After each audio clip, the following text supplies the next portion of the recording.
Okay, ದೇವ್ರ ನಾಮಕ್ಕೆ ಸ್ತೋತ್ರವಾಗಲಿ. ಸುಂದರವಾದಂಥ ಸಾಕ್ಷಿಯನ್ನು ಕೇಳೋಣ. ಓಕೆ, ನಿಮ್ಮ ಹೆಸರೇನಣ್ಣ? ಲಿಂಗಪ್ಪ. ಲಿಂಗಪ್ಪ. ಹ್ಮ್. ಇಲ್ಲಿ ಬಂದಾಗ ಏನಿತ್ತು ಸಮಸ್ಯೆ? ಗಂಟಿತ್ತು ಏನಿತ್ತು? ಸ್ವಾಮಿ. ಗಂಟಿತ್ತು. ಹ್ಮ್, ಎಲ್ಲಿತ್ತು? ಇಲ್ಲೇ ಸ್ವಾಮಿ. ಹಾ, ಗಂಟಿದ್ದೆಲ್ಲ ಕಟ್ಕೊಂಡು ಹೋಗಿ ಏನೇ ಆ ಗಂಟಿಂದ ಏನೇನು ತೊಂದರೆ ಆಗ್ತಿತ್ತು? ಮಾತಾಡಕ್ಕಾಗ್ತಿರ್ಲಿಲ್ಲ, ಹಾ, ಮಾತಾಡಕ್ಕಾಗ್ತಿರ್ಲಿಲ್ಲ, ಹೂವು ನುಂಗಕ್ಕಾಗ್ತಿರ್ಲಿಲ್ಲ. ಉಗುಳ್ ನುಂಗಕ್ಕಾಗ್ತಿಲ್ಲ. ಇಲ್ಲ, ಊಟ ಉಣ್ಣಿವಿ, ಊಟನೂ ಮಾಡಕ್ಕಾಗ್ತದೆ. ಸಭೆ ಊಟ ಉಂಡು ಬಿಡಿದ್ವಿ. ಹಾ.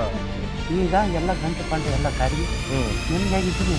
ಈಗ ಇಲ್ಲಿ ಬಂದ ಮೇಲೆ ಆ ಗಡ್ಡೆ ಮಾಯವಾಗಿದೆ. ಮಾಯವಾಗಿ ಪಾಸ್ಟರ್ ಅವರು, ಡೇವಿಡ್ ಪಾಸ್ಟರ್ ಅವರು ಪ್ರೇಯರ್ ಮಾಡಿದ್ದಾರೆ. ಸೊ ದೇವರು ವಾಸಿ ಮಾಡಿದ್ದಾರೆ. ದೇವರೇನ ನನಗೆ ನೆಮ್ಮದಿ ಕೊಟ್ಟವನಿ. ನಿಮ್ಮ ಮನೆಯವರು ಇವರು, ಅವರಿಗೆ ಬಹಳ ನೋವಿತ್ತೇನಮ್ಮ? ಒದ್ದಾಡಿದ್ರು,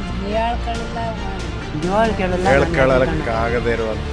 ಇವರೆಲ್ಲ ಕಾಣ್ತಾರೆ ಅಂತ ಹೇಳ್ಕೊಳ್ಳಲ್ಲ. ಈಗ ದೇವರು ವಾಸಿ ಮಾಡಿದ. ದೇವರಿಗೆ ಸ್ತೋತ್ರ.